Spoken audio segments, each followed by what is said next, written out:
YouTube, go ahead and smash that like button. Today we have 5 of our amazing icons on the panel today to spread the wealth of mindset for you today, okay? This is something you can't download.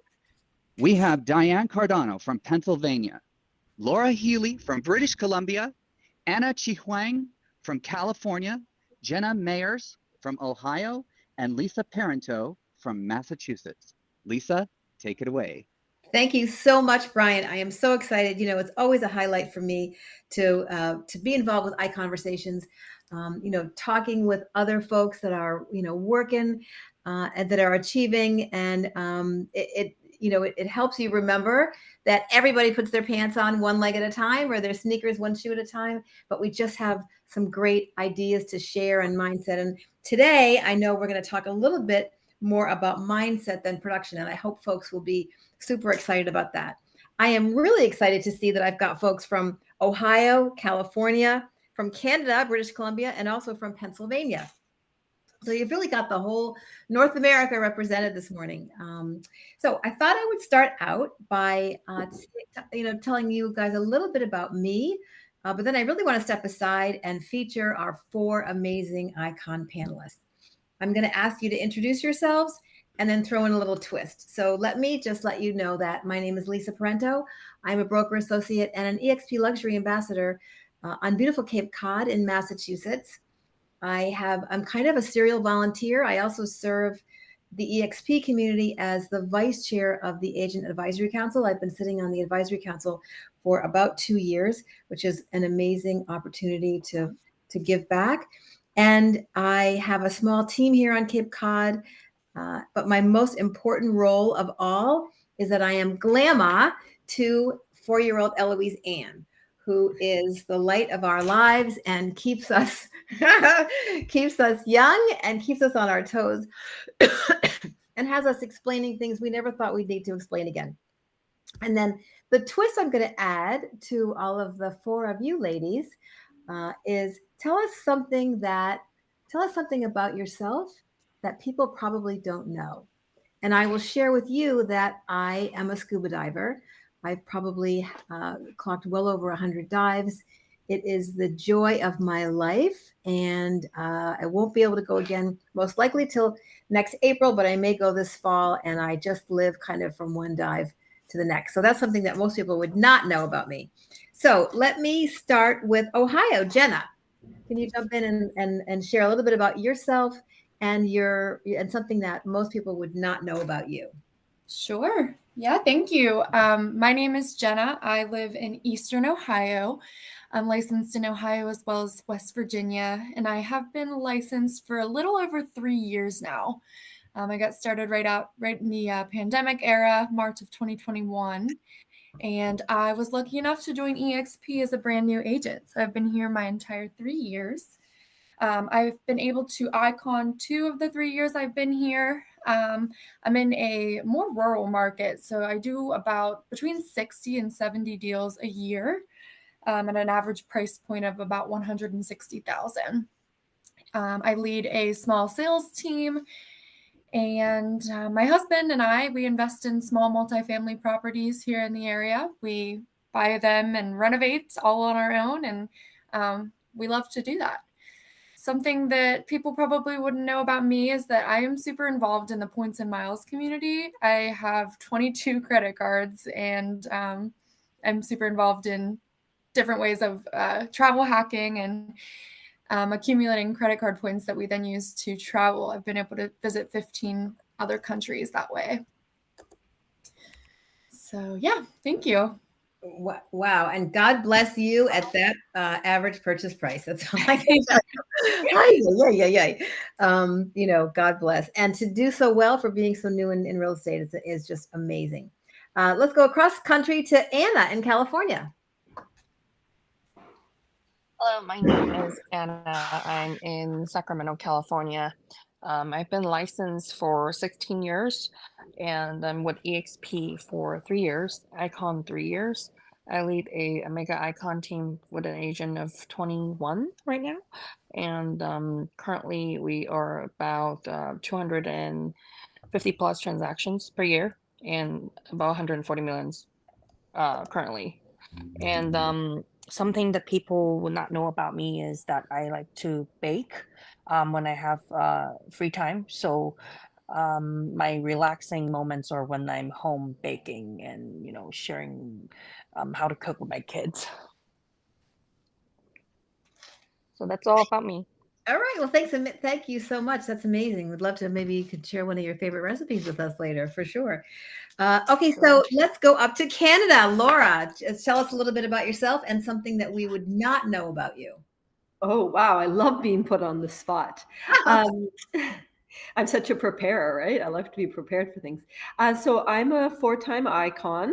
I was an unlicensed assistant for a long time before getting into real estate. And I don't advertise. From day one, my business has been built on sphere of influence and client reviews.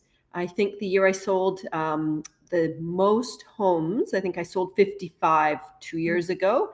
I spent $108 in like some type of promotion or sponsorship. I'm fully client eccentric. I'm all about the experience. I'm full service. I'm VIP concierge. My clients are my why.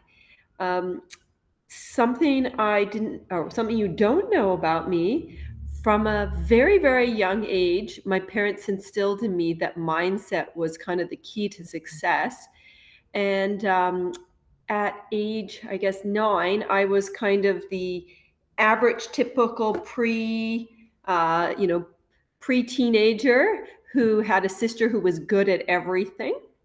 And kilometer by kilometer, I taught myself how to run competitive cross country and was the second fastest runner for 1500 in the province. And when I started, I could barely run like 500 meters. So that was a fun little fact that morphed my world.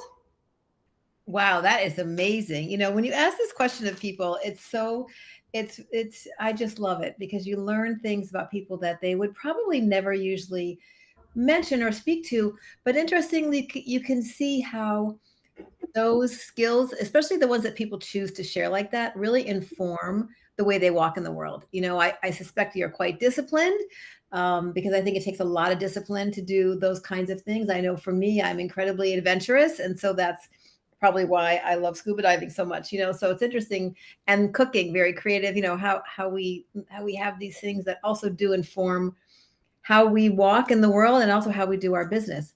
So Diane, round us out with sharing about you and what is one of the things that we would not know about you normally. Hey guys, I'm from right outside of Philadelphia in the county of Montgomery County. Been doing this for 31 years. My father was a builder, and so when I was 5 years old, I was going through sample homes, showing people around. So it's kind of in my blood. I have an MBA in marketing, and I took to the listing side right from the start. So I'm a lister and I'm a team leader, and most of my family is part of the group. We were Cardano Realtors when we joined EXP, but we still have that Cardano Realtors group all together. And it's a big family company. And all I do is listings. And Icon 3 years. I'm on my 4th year here with EXP and for iconing. And I'm all about mindset and about referrals. So for the first client I've ever had, I still keep in touch with the client. They come to every one of my client parties, taking everybody to the Phillies game on June 18th for the 500 clients to the Phillies game. I do a client event 2 a year. And all I'm is based, like everybody else was saying, by referral, by community. I built a really nice community of people, and that's how I survive right now in this crazy world of real estate. So what you might not know about me is that I am an amateur golfer on the tour, and I am a 3 handicap, and I'm playing in major tournaments all over the country. So I'm very excited about that. I won this coming up this weekend in Boston. So that's what you don't know about me. And I have a team that handles all the stuff for me, which is great. They're built by systems. If you don't have systems, it's very important to have those to create that lifestyle where you can go out and play golf and come back and work. So that's about me. Yeah, for sure. So you're going to be in my neck of the woods in Mattapoisett, and that is actually really close to me down here on Cape Cod. You'll see when you come down. Okay, I'll be at the Bay Club. the Bay Yeah, Hill Club. Yeah. beautiful area. Mattapoisett is just beautiful. I have got some Yeah. good friends there. This Sunday. Oh, can't wait. Yeah, Warner Brokers. Thank That's you. great. And you know, I love what you were also sharing about you know, the client parties. You know, I think some people do, oh, we'll do a movie theater, but I bet a lot of people would be like, hey, I want to go to the Phillies game. Let me Yeah. look up Diane. Well, yeah. That So that's a that's really, I'm sure it's a funny. huge investment, but I'm also sure that it really pays off for Yeah. your I do business. the Thanksgiving pie as well. I spend about $20,000 a year on client stuff, you know, and it comes back 100%, you know. Yeah, wow, you know, that's huge for sure. So Yeah. so this morning we've got a little bit, we had about 45 minutes, and I kind of want to break up a little bit about what we're going to talk about. It's all basically mindset in the end, but kind of mindset, skill set, and then to leave some folks with tool set. So let's start with mindset. We've all kind of touched on it, and one of the things that I find really we're kind of revelatory about people, and please, you know, be honest. If there's nothing, that's okay too. But you know, what is your process for daily motivation? Do you have a morning routine? What does that look like? And has that changed? How does that inform the way that you walk and live and work? And let's go the opposite. Shall we start with Diane? Well, I'm real big on mindset. My coach, Joe Stumpf, runs a company by referral only. He has a thing called private work. So privatework.com. I go there in the morning and I either do an hour-long one or just to kind of work it out before I act it out. And I do breathing and meditating, and that's my morning ritual. And then I go work out. So I'm really big on just getting my mind clear before so I don't go chihuahua on anybody during the day, you know. So that's my mindset is it reflects around the meditation, clearing my brain, and clarity is power. When you have clarity, you can give good decisions. You can give good advice only when you're clear about what your goals are. Yeah, I really, that's so important. I really agree. For me, the clearing is more, you know, kind of my ego and all those pieces that when I allow myself to let go of those things, then I Mhm. get a clearer, you know, a clearer connection and clearer message for sure. Yeah. Laura Healy, Canada, what does your morning routine look like, and how does that kind of inform, you know, your relationships and your work life? Mm. Okay, so last week I shared on the Icon conversation. I'm a big sleeper. I like to sleep a full, like pretty much 7.5, 8 hours.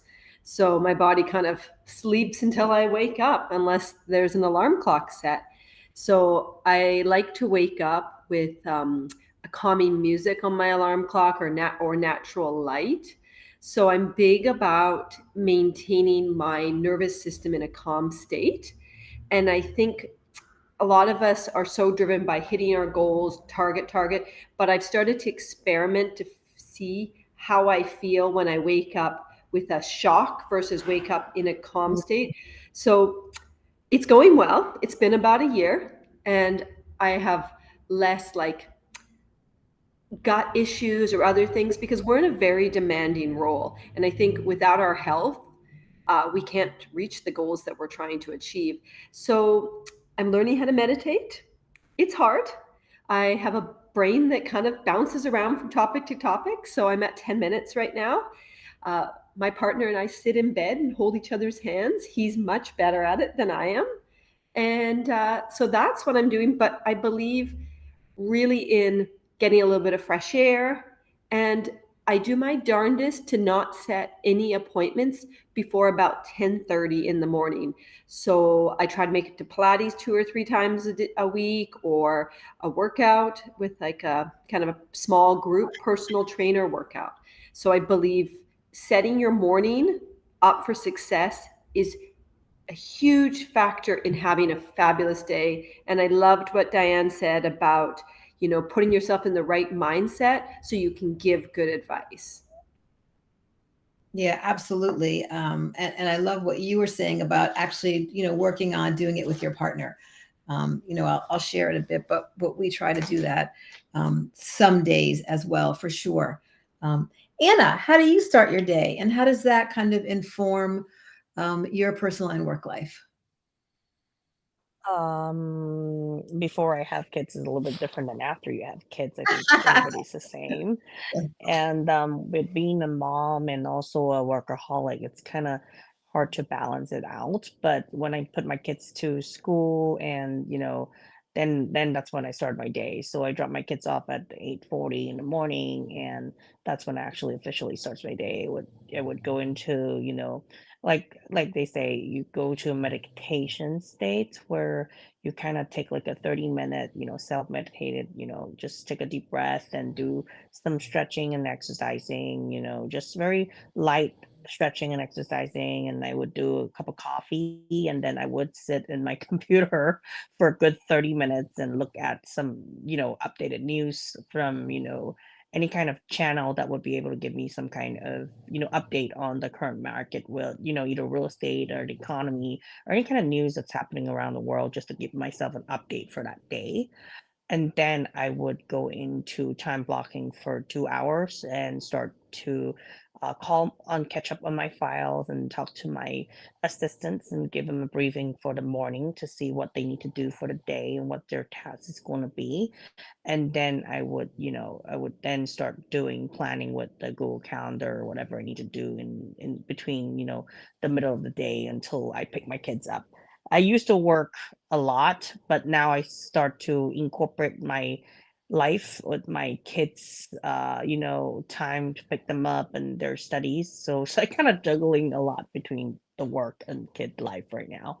So before I would put my full day into like a work mode, and I would ignore that I actually have kids, but that's bad to do. But I'm trying to be a better mom, so I do, cut off my time for working now versus when in my younger days, all I focus is just the full day in my calendar is just my work life.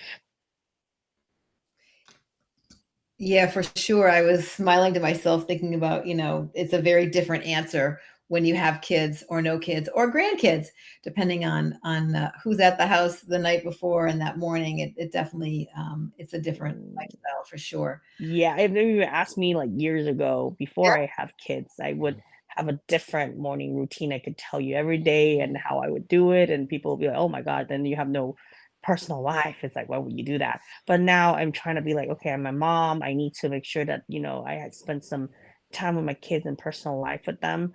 So, I'm trying to work on that. That's part of, being a workaholic. It's a little bit hard for both to be balanced. And a lot of people said, well, you can get it balanced, but I'm still trying and I'm still trying to get it balanced right now. Yeah, It's I hard think for me. sometimes I feel like that's just a like water moving to its own level. I think it's difficult if we try to, impose balance, but the awareness of all the different pieces of your life and showing up for your clients and your children and your partner and your home and your yard and all the things that you pour yourself into, that seems like certainly our work for those of us that tend to be on the busy side for sure. Jenna, share with us kind of what your morning routine looks like and how that helps you manage the way that you walk in the world. Sure. Yeah. I really resonated with a lot of what Laura said. I too function best when I'm getting my consistent 8 hours a night. I do tend to be a bit more of a night owl, so I might be responding to emails and doing my, market data research later in the evening, which I love the schedule send feature on my phone. I can schedule texts to go out at 9 a.m., even though I did the work, at midnight or 1. So I do a lot of that. And I also try not to set myself up to where I have to leave the house before 10 a.m. I like to, have my couple hours in the morning to just relax and have my coffee and get my emails. And I always set my priorities for the day. And really, I think it's just about the habits that I maintain throughout the day, more so than the morning for me. And that's really just making sure I'm moving my body is enough for the week. And then also, I early on as a new agent, I really I built the habit of just consistently listening and feeding my brain with the good stuff. So podcasts on real estate, different like self-development books. I'm listening to something really uplifting and positive in the industry or within self-development on a daily basis. I think that really helps. Yeah, for sure. Absolutely. I'll just share, and I, thank you for also acknowledging sleep. I remember many years ago, our Ariana Huffington was always talking about sleep and napping, and kind of was one of those first ones that like built nap areas in the workplace and all of that. And I've always thought of it as kind of lazy, and I don't know, I just was not a great napper, but I have found enormous benefit in recognizing the importance of rest and sleep, and sort of that, if you're able to, when you need to, that very short 45-minute kind of a nap. I guess the science says if you go much beyond that, you go into a deeper sleep and it's really hard to get back up again. But if you just, even if you're laying there, I don't know if you guys have tried it, or people in the audience have tried it, but even if I just lay there and I'm not really thinking I'm asleep, maybe I go into like a light REM. It's amazing how much better I feel. I think I have more judgment about myself for doing it, right, than and the benefit is quite great. So that's something I like to try to like address in my own life. But so my morning routine, I try very hard. I do meditate every day, and sometimes it's only for 5 minutes. Marianne Williamson said even 5 minutes of meditation a day can dramatically change your life. But typically it's for longer than that. And I like silent meditations, although I also try different guided meditations. I've got that Insight Timer, as I'm sure many people do, an app that I use every day, and there's a million things on there. And then I do a bunch of different readings. Depending on what's happening in my life, there's all different kinds of books that I read from, that I get some direction from, that I get sort of a thought for the day. I have these little cards. There's 52 of them that one of my teachers, Lena Brower, has produced. And so I pull a card every day, and I try to think about, like, why did I have that card? Maybe it's the word sovereignty, or maybe it's tenderness, or, some days I go, I don't even want that word today, but I still have that word in my mind, and I kind of reflect on that during the day, and let that be kind of just a light somewhere for me. And I've also taken to journaling a few sentences about that after I meditate. And it's amazing. Whatever I was thinking of during meditation may have nothing to do with what I end up writing, but there's some real clarity. And I think it was Diane that talked about clarity is power. And it's been a very powerful experience for me to do that every day. But I also look the night before. I look at my morning, I look at my day, and so that I'm not surprised with, whatever time or what responsibilities. Like I really, that has become a real useful tool for me, is to look ahead just at tomorrow. What are those big responsibilities? What am I made sure I prepared for whatever those things are? Do I have to get up earlier than usual? Do I have to get camera ready earlier than usual? Right? That's our lives today. Because a lot of my life is that. Certainly, am I going out to meet with clients, or am I on a board meeting at 10 a.m.? Like others shared also, if I can, I try to push things to after 10, because that really gives me a real nice runway in the morning, but I can't always do that. I have all kinds of freakish meetings earlier. And so, you have to do what you have to do, but knowing the night before so that I'm not, in any kind of a situation has been hugely beneficial for me as well. So let me ask you now to share. We'll just do one more on mindset, and then we'll kind of move to skill set. Can you share a mentor with us? Maybe a mentor that's, kind of could be alive or dead, but a mentor and a quote. Is there something that is guiding for you? For example, one of my huge mentors in life is Tony Robbins. And I don't think Tony was the first one who said this, but in my mind, and it's up on my whiteboard right next to my office, my desk, and it says, you always have a choice. And that is a powerful motivation. That's a powerful quote for me that I remind myself all the time. People say, "Hey, how are you?" And I'll always be like, "I'm really fabulous." It's a choice, that the power that I get from that thought that we always have a choice about how we're going to act and react and walk and speak and all of those things. So let me go back through, and this time I will pick Laura. Would you start us off, Laura? Well, I think from a very young age, I had a really involved, well, both my mom and dad were really involved. So they sacrificed a lot for myself and my sister. And I think that made a huge difference because everything we tried, my parents gave us options. They talked us through it. Why do you want to do that? How do you feel when you want to do it? But in a kind of like more supportive way. Um, so I think my mentors or people that have believed in me have been really key. So I've had many because I believe that we all have different things that trigger us to achieve success, whether that's someone saying, "You've got this." I think that's one of my favorite lines is when I was spending a lot of time with my best friend's kids during COVID. The little 4-year-old would always say, "We got this, Aura, we got this," as we ran around the baseball diamonds, and she could never catch her bigger sister.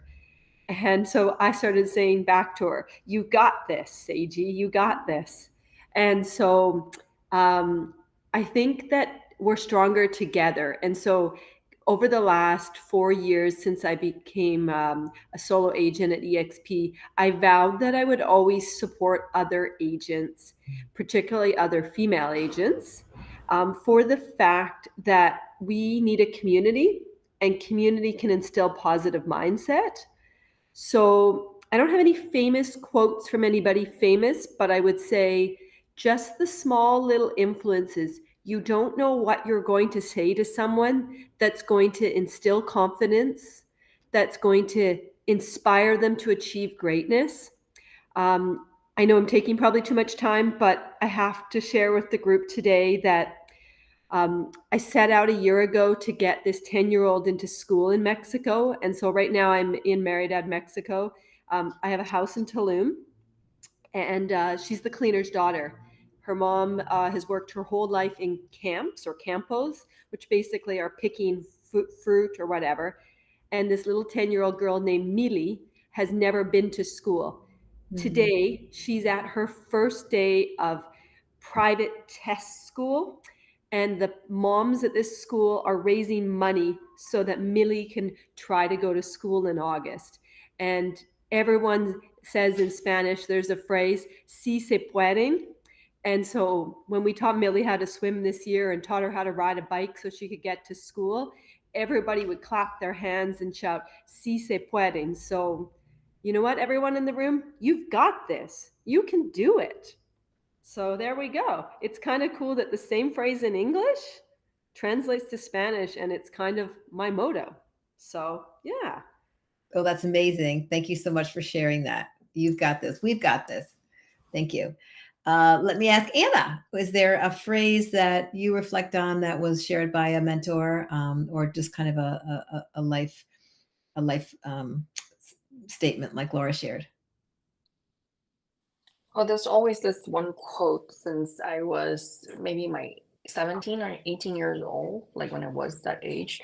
I don't know where I saw this quote, but it always resided on me. And I always, I think it's by Ralph Emerson, if I'm not remembering correctly, but it says, "Don't go where the path may lead, go instead where there's no path and have a trail." So I think this was printed on like a coffee shop it's on a board in a coffee shop, and then that resided on me since then until now. So it just always reminded me to, be a leader, don't be a follower when I'm doing things. So that gives me a lot of pointers when I do things in my job, in my line of work. So I believe that there is a lot of different mentors during your lifetime that you may come in contact with, maybe in different stages of your life. And those may be the people that you look up to, or maybe a coach, maybe a friend, maybe someone that you just know, and it may be your family members, whoever that's inspire you during that time when you're in need of some inspiration, I would say. But I think coaching wise, I don't have any specific real estate coach that I'm specifically coaching with currently. But I would say if everyone that is new, this ICONversation or anything that EXP have on right now where we are doing masterminds, those are very good platforms that I don't see in other brokerages that I had with before. And those are really some good programs that could help you train yourself without actually have to pay for a actual mentor or a coach per se. So So true. That that's is so true. We have so much, with there are so many places to connect and to gain inspiration and skill sets and tools, and it's just stunning every single day. I'm blown away still 4 years later for sure. Laura, can you? I'm sorry, Diane. Can you jump in and let us know if there's kind of a a Yeah, phrase? my mentor is Joe Stumpf. I've been in business 31 years. I've been with him for 31 years. He's been with me for 31, and that is my mentor. Nobody know him, but he's by referral only, just by referral only membership, not membership, but he runs that program, teaches how to build your business by referral. And I went to him like my first week in business. So I like really understood the importance of making connections, and I'm part of his inner circle now. And I think I would have not be where I am without him. So he's been, and then he brings the meditation and the breathing and going to his ranch to go on, little 2-day future self experiments, finding out what your future self really wants you to be, and asking you questions about, what do you really want in your life. So it's really been, for me, I would not be where I am without having that person along the way, who's also a good marketer, explaining different marketing things and things like that. So that's my soul. Besides my father, of course, your parents are role models and all that, but in business, which I relate to, he's my mentor, and I would, like I said, not be where I was without him. All right. Well, that sounds something I think people will be checking that out for sure. Yeah. Jenna, would you share with us a quote or a mentor that kind of is a big way shower in your mind, in your life? Yeah, absolutely. So I've had several mentors since I've been licensed. I am a big fan of Grant Cardone and his books, and I love his philosophies for sales training and just business in general. But one that's really standing out to me is one of our own, actually, Ricky Carruth. He's an EXP agent, and I love his quote. He says, transactions happen every single day by the truckload, regardless of market conditions. And I think that's so true. It's so easy for us to see all the scary headlines and just start to panic or have a slow month. And, you can easily get into a negative headspace. But I think anytime I see a headline or have any concerns, I just jump in and see what Ricky has to say about it. And he always puts such a positive approach on any sort of news. And I think he's great. Yeah, no, I just love that. And I think it's so true, especially right now, right? I just got back from Washington, D.C. for NAR legislative meetings. And, I think no matter what, real estate's the economic engine of the economy. Look how we figured it out, in the beginning of the pandemic, when there were no such thing as a Facebook open house. We made that up, right? We made up all that stuff. So anyway, we are resilient. Not allowing yourself to be affected by all of that stuff, and just continuing in your own life to work with your own clients and share the good news about real estate, I think is a huge thing. You can find the positive in any situation. So that's the key. Yeah, you can. So let me try to shift a little bit to skill set. And this is an interesting question that I'd like to pose to all of you. And Jenna, I am going to have to step out for one moment. So I'm going to ask you to kind of run this next piece. But here's my question.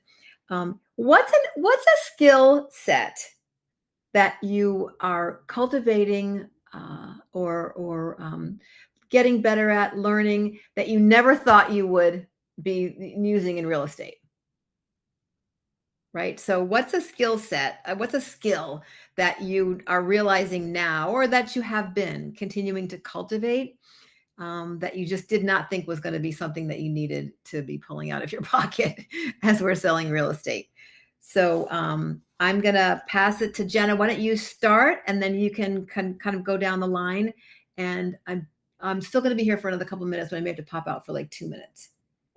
Yeah, absolutely.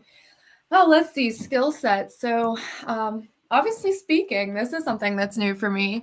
I always, even as a brand new agent, I attended EXPCon and shareholders, and I just like I had so much admiration for the speakers on stage. It really is a whole separate skill set. And I've noticed just improvements in myself and effective communication with clients. So that's something I'm working on every day, and I'm pushing myself to do more things like this. So yeah, I think that's what I'm going to go with. Laura, let's hear from you. So I have a bit of an interesting background because I was in the industry before, but I think the skill set that I'm working on is a combination of preparation and learning how to virtually market in a more authentic way. So it took me a while to find my voice because I find a lot of real estate marketing quite tacky. No offense to anyone who does it, but I found that it was like, you're looking at a listing. Who cares if I'm walking around the house? You're not buying what I'm, promoting. I'm not Vanna White saying, and this is the kitchen table. So it took me a bit to figure out what my authentic marketing plan was. So yeah, I would say social media, online videos, and giving myself permission to not be perfect at it. And over at every conference, I hear, oh, if you saw me 10 years ago on YouTube, you would laugh, or, and you hear it over and over again, and the videos morph, and just the ability to continue to learn and surround ourselves with talent. So yeah, basically, I never thought I would become a social media video partaker. I'm quite a private person. So yeah, every day I take leaps towards being more confident and just saying, you know what, I am who I am. You either like me or you don't like me. You accept me or you don't accept me. And just being, willing to try over and over again. So that's what I got for you, Jessica. Good for you. That's awesome. I think as I continue to integrate AI into my business, I've really been using it for helping me to curate my captions and my messaging on social media. So I'm finding there's that piece where you really have to stay authentic to your messaging. So I'm kind of like learning that balance between using the AI but keeping it true to me. So that's been interesting as well.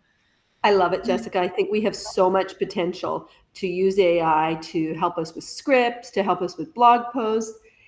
I've only started dabbling it in the last 6 months, and I find it a great asset to my business.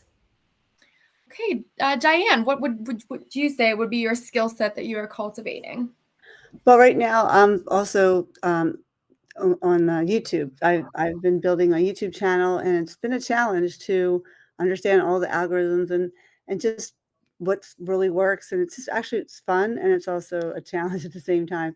So you get camera and this and that, and I've been just learning about microphones and just something I never thought I'd be doing. But my channel is living in Philly in the burbs, and check it out and subscribe. I have 296. I'm looking for 1,000 by August.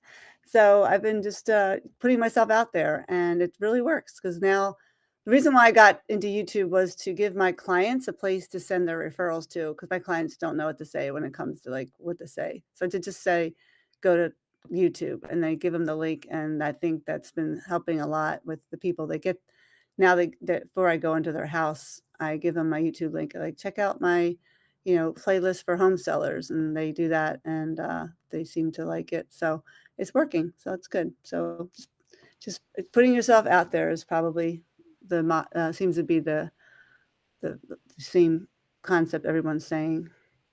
Yeah, no, I love that. I also I started a YouTube channel as well, but I really haven't poured into it as much as I know I should.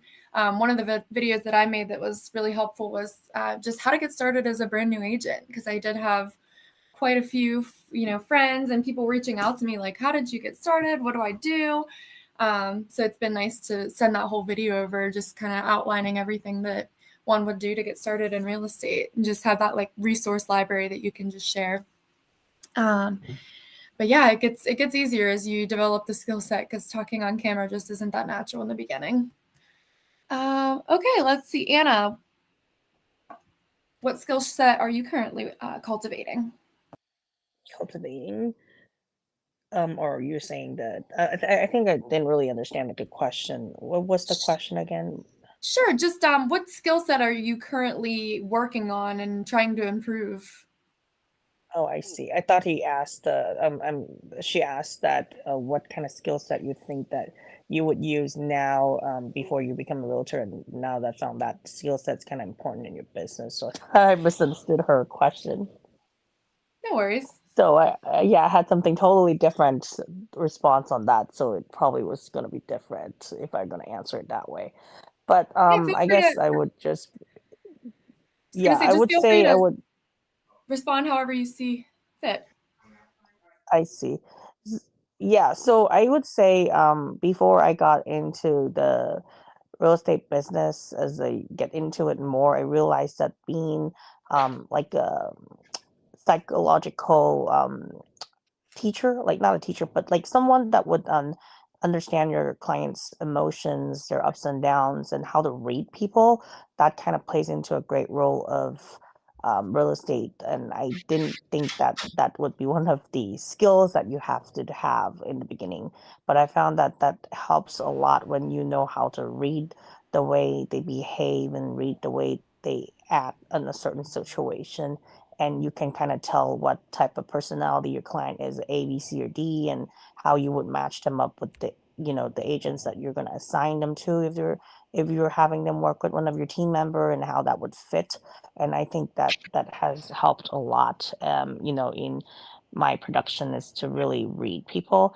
And obviously, being on social media and getting yourself out there, that's kind of important also, which I think that, it's not something that I would think that was very important in the very beginning when this whole video thing comes out, when people are saying, oh, do a lot of videos and do all this, and how I just didn't see how that was gonna help. But I guess because you record yourself and you're showing people how you're personable, and when people are watching your videos, they get to know you more, and it's not just a level of just business, it's more like people think that they know you already because they see all your videos and stuff like that. I do have like about 1,500 subscribers on my YouTube channel, and I'm working on that to grow it some more and spend more time on it. I can say that I don't spend a lot of time on growing on my audience, because I'm mainly for you know focusing on hammering down transactions and keeping the team's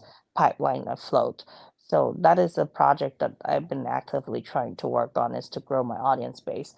What would set you aside by just, instead of just talking real estate all day, on your channel, what would set you aside? What kind of value would you provide to your clients? Going to just channel other than just real estate. What would they, what would they feel like they would still remain as your subscriber after they purchase the home from you, or after they sell from you? So that's something that I kind of need to figure out where I need to lie in terms of in the social media realm, if that makes sense. Like how you position yourself in your social media realm, what kind of realtor or a blogger that you want to post yourself as.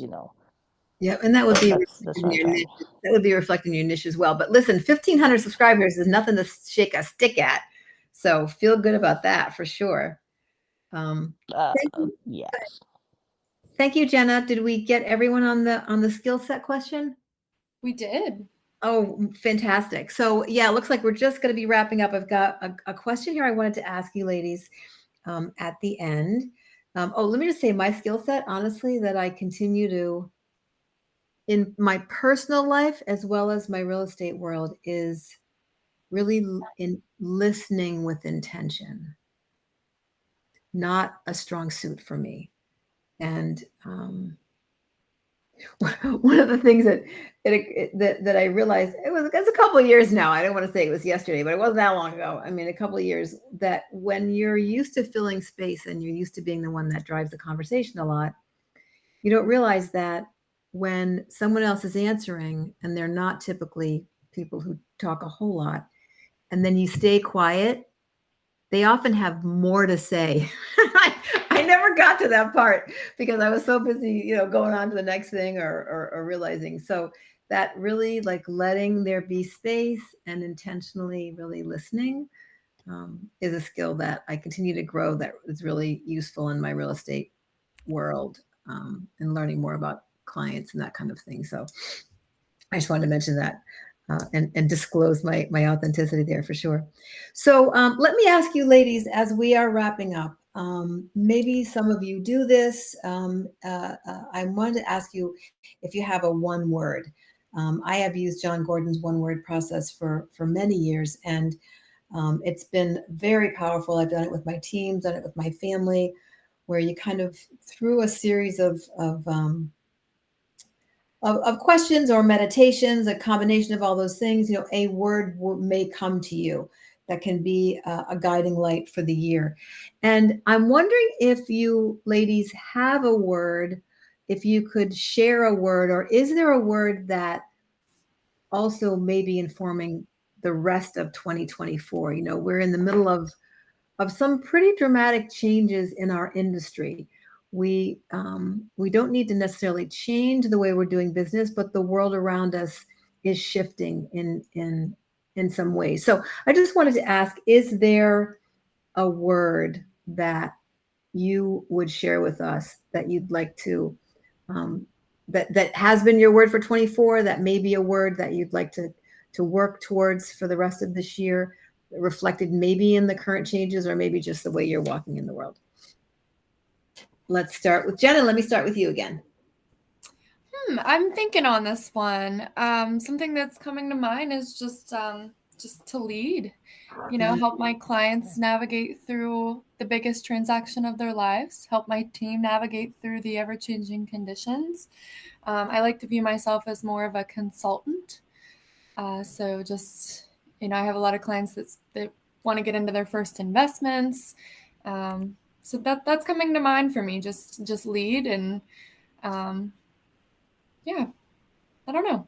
I love that. I absolutely love that. That's a powerful word. Yeah, I hope you have that up on a sticky somewhere. You should do that. I should. Yeah. Anna, how about you? I would say for 2024, Mm. I would say improvise, find things to substitute or replace or what you're doing. I guess it's just that if it doesn't work this way, find another way to work around it, basically. I mean, if they're saying this big change is coming, then accept it and accept it and find a way to work around it. Yeah, that sounds like resilience too, right? I heard improvise. Yes. But I heard resilience too, for sure. Thank you. Sure. Laura, how about you? I would say positivity, but connected with positivity is value. So can you say more about that? So I think as the market changes, we need to give great value to our clients. And that can be through mindset. That can be through the types of communication we deliver. That can be through how we communicate. That can be through, I guess I repeated myself there, but that can be through our connections with our community, or how we make their buying or selling experience be easy, smooth. So that would probably be really like, what makes you stand out? Like what makes you stand out against your competition? Like roll the red carpet down, celebrate those purchases, those successes, instill that they've done something that a large percentage of the population haven't done.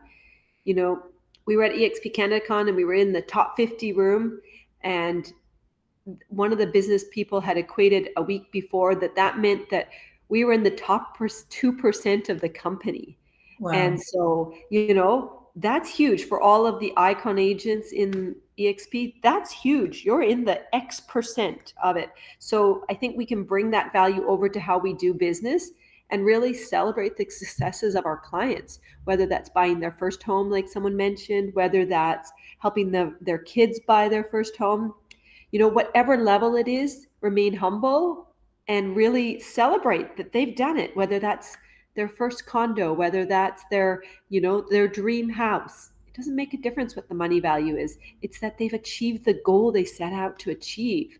And I think sometimes we overlook it.